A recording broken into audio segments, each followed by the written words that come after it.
Hello, everyone. I'm Gilly, CEO of SaNOtize. I will start by just a quick 5-7 minutes, maybe intro again into the company if some of you haven't seen it, and then I'm happy to answer any questions that come. So the problem that SaNOtize is dealing with, there are very few vaccines. Vaccine takes very long to develop. As we all know now, we're all sitting and waiting for the vaccine. It takes, usually it takes years to develop a vaccine, and it's very specific to a specific virus. So if the virus now mutate, or if there is a new pandemic coming in, the vaccine is not going to be effective anymore. The other big issue that we're dealing in the world today with infectious diseases is the antimicrobial resistance. The resistance is growing in the world, and there are very limited options that are being developed. So how can SaNOtize address these two big issues? So SaNOtize has a solution that is very highly effective against all kinds of different species of bacteria, viruses, fungi. It is not known to create any resistance in the bug, and it is very easy to handle. It's low cost, easy manufacturing, and excellent safety profile. The key molecule that this is based on is nitric oxide. And nitric oxide is a multifactorial. It's a molecule that we all have in our body. Almost every cell in our body produces nitric oxide. It is antiviral, antibacterial, antifungal. It modulates inflammation, increases wound healing. It's a vasodilator. It does all these million things. So if it's such a great molecule, how come it's not in the market yet? So nitric oxide is an approved drug for inhalation. So it's a gas molecule. It comes in large pressurized gas cylinders, and it's approved to treat blue babies that are born with constricted blood vessel. You let them breathe a little bit of nitric oxide, it releases the blood vessels. It is not approved yet as an antimicrobial. And now the reason is there are two major challenges with nitric oxide. First, how do you patent it? Because it's a known molecule. And the second is, how do you deliver it? Where it's a gas molecule. So if you want to deliver it topically, it's very challenging. And what SaNOtize has done is created this platform technology based on a liquid formulation that delivers nitric oxide. So this can be delivered in different doses, in different formulations, and in different delivery methods. It can be a gel, a cream, a nasal spray, a nasal lavage, and so on. So we can play with the dose, we can play with how we deliver the nitric oxide, but it's all governed by patents that protect us on this. We are looking at different options. It's a big platform technology. It could treat a whole range of different diseases. Right now, we're focused on diabetic foot ulcer, sinusitis, onychomycosis, and COVID, flu, but we do have also some OTC side to it that's already in the market for athlete's foot treatment and also an acne product. Sorry. So as to the antiviral, as we all know the world we're living in, and I don't really, I think, need to say much about this. It was written there was a publication in Nature just a month ago that says that given that nasal carriage is likely to be a key feature of transmission, drugs or vaccines administered intranasally could be highly effective in limiting the spread. So this is what SaNOtize had. It has a drug that can be delivered intranasally. And if we look at the results and what are we based on, so why do we think this is really effective, is if you look at the SARS-CoV-2 and the influenza, those are in vitro, but we have shown that in the lab, when you put the liquid on the virus, you get a very high eradication, high kill of the virus within just a few seconds to minutes. So a very high dose, much higher dose than what you expect to have in your nose. Where we are with COVID right now. So we are doing currently a phase 2 clinical trial in Canada, and mostly in Quebec. We have 4 different sites in Quebec. The study is ongoing. We're hoping within a couple of months to finish the recruitment. We have 210 participants. It's mostly a prevention trial, so we take people that are a very high risk environment and let them use this for a couple of weeks. We also have a sub-study arm that is treatment. So we take people that are already positively tested and we treat them and look at the progression of the disease. The other 2 indications that we're currently doing clinical trials, the chronic sinusitis, which again, we're in phase 2 clinical trial. The chronic sinusitis is a huge problem. It's a huge market. It's one of the common diseases that are using antibiotics, although in many cases antibiotics doesn't work. So this can be very helpful in sinusitis. We completed phase 1. We had good results and signal on efficacy, and we're currently doing phase 2. Everything paused when COVID started, but it's hopefully starting again now. Diabetic foot ulcer. Again, nitric oxide can do a lot of good in diabetic foot ulcer. It kills the bacteria in the ulcer. It can increase blood flow to the area and improve wound healing, which are all things that nitric oxide is very well documented in doing. We did receive a $1.2 million from the Department of Defense in the US to do the clinical trial, which is a great vote of confidence in our technology. This trial was about to start when COVID hit and put on hold. We're hoping in a month or 2 to start the trial. Why are we going to be better than our competition? So competition, when I'm talking about nitric oxide competition, we're not the only one trying to deliver nitric oxide. Traditionally, nitric oxide is delivered in high pressurized gas cylinders. There are a few companies that are trying to deliver it in different ways. The company that is probably most advanced, if you look at their data on the left here, they take between 1 to 4 hours to eradicate Acinetobacter baumannii, which is a bacteria at a high concentration, 10 to the 6 CFU per ml. We use the same bacteria, the same concentration, and it takes us between 2 to 10 minutes with our formulation to get rid completely of the bacteria. So it's really the effectiveness of how quickly we can eradicate the bacteria, and which makes our technology likely to work better. Patents, so we have already 5 issued or published patents. Our seminal patent is already allowed both in the US and in Europe. We have a few other patents that are filed, and we keep writing all the time because, again, you're dealing with nitric oxide, which is a molecule we all have, so we have to keep writing. We write patents on ways to deliver it, on ways to measure nitric oxide, all kind of devices that we create in order to deliver the treatments, the specific treatments. The team, my partner and I have been working together for 12 years already, started SaNOtize together 3 years ago. And he's one of the pioneers in the nitric oxide world. We've previously brought devices and drugs into phase 2 and completed licensing agreements. I have a PhD from the Hebrew University in Israel and quite a few years in the startup world experience.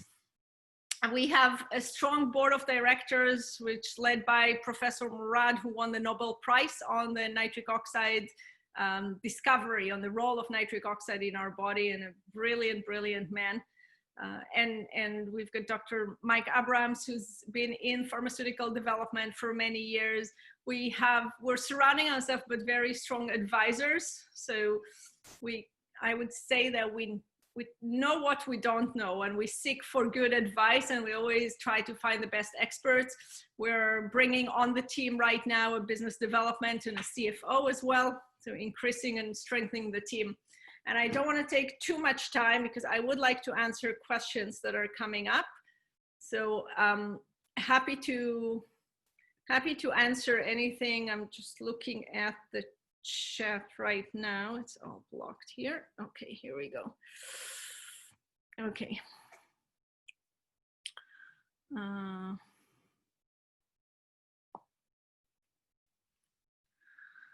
So does the spray go past the nose into the respiratory tract? So that's a great question.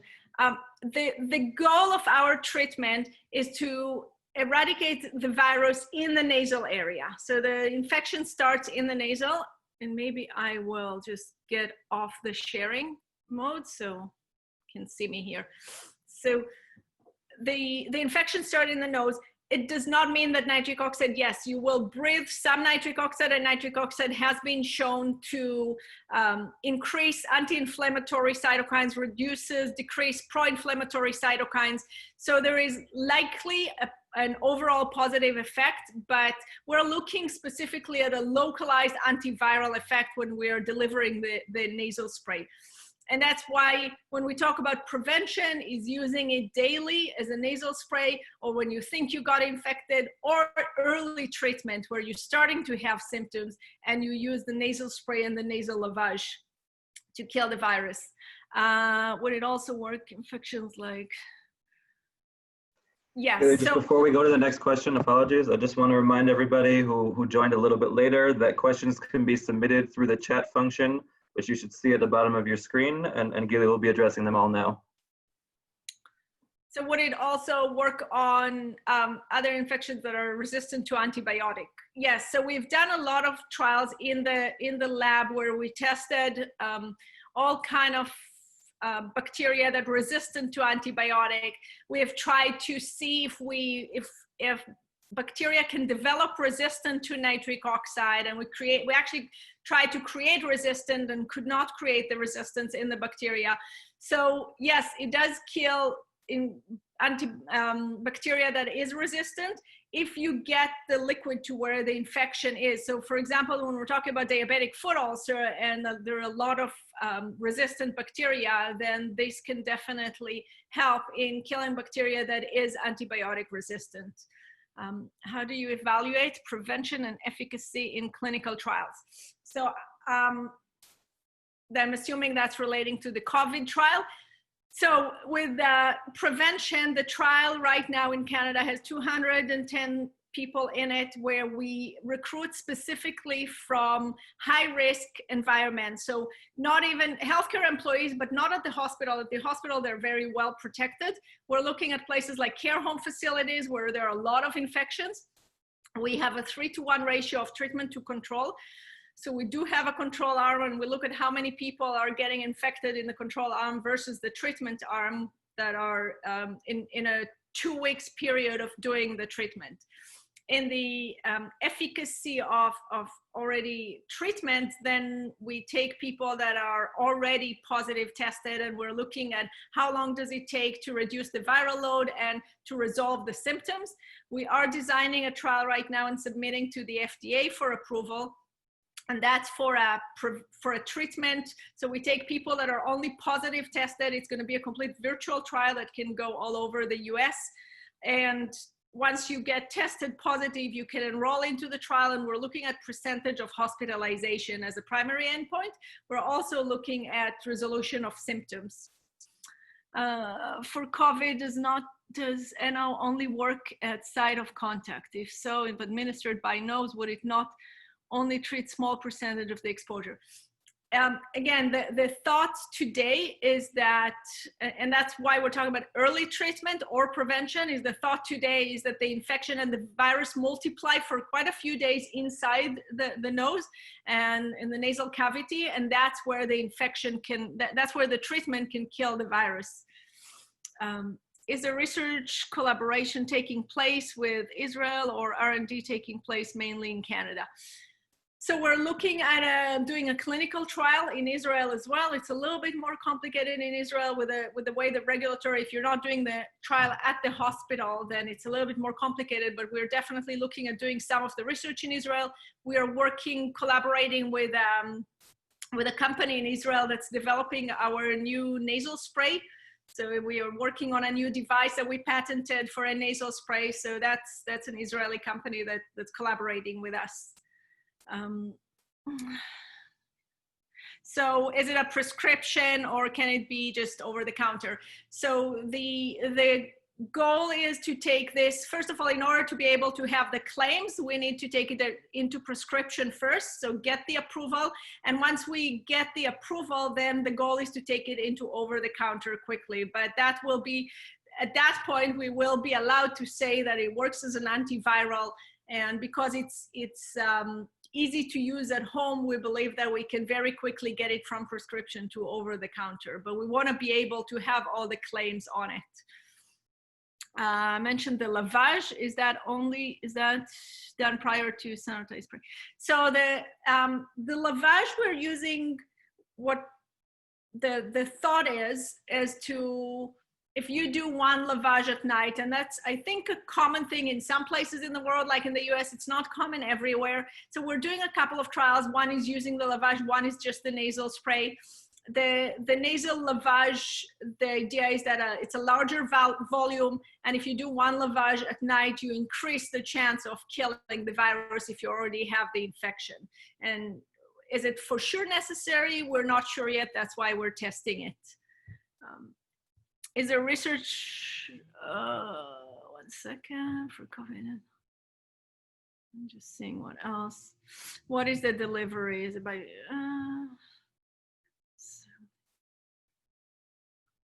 So the regulatory path. Okay, the regulatory path. So we're looking on the nasal spray. We're looking at a drug device combination. This is nitric oxide is a drug because nitric oxide was already approved as a drug by the FDA to treat blue babies, which is completely different indication, but nitric oxide is considered to be a drug by the FDA. So then if we want to say that we release nitric oxide, it is a drug. So we have to go through the drug path, but in some of the indications, so we're looking at a drug device combination, and regulatory is easier in some way because there's a lot of safety data. Those molecules are all known, the molecules that were used to create the nitric oxide, the nitric oxide itself, those are all, they have a very well-known safety profile, and that's why our path is faster than usually your initial drug development path. What is the patient's experience of using the spray? Are these dryness or irritation? Actually, patients love the spray. For now, everything we've heard, both in the spray and also with people with sinusitis that use the nasal lavage, they love the wash with the nitric oxide. They say that it just feels very clean after, and they can breathe better. So if we specifically chose a dose that does not cause irritation, that's why we did our initial dose escalation trial, and we looked at doses that do not cause any irritation, and and we haven't had any bad comments so far. So can nitric oxide be an ingredient in an OTC product? Nitric oxide, it's a little bit of, we don't give nitric oxide. So the nitric oxide is the active ingredients, but we're using, we don't put in there nitric oxide. We put compounds that are used within food industry. So there is no toxicity, but if the regulatory authorities are asking us what's the active ingredient, then it is nitric oxide. So just to go and sell it without the claims, you cannot say nitric oxide because nitric oxide is considered to be a drug. Do you add anything to NO? I'm not sure what's the question mean. If we add anything to NO, we don't really add nitric oxide in there. We have a formulation that creates nitric oxide in situ. So when these liquids get sprayed, it creates nitric oxide and created a high enough level that will kill your bacteria. But we, in some indications, so for example, when we did our foot bath, and that's just for OTC, and we don't say nitric oxide, then we add color and smell and all kind of things to make it more sellable. When we develop a drug, then the nitric oxide will sell.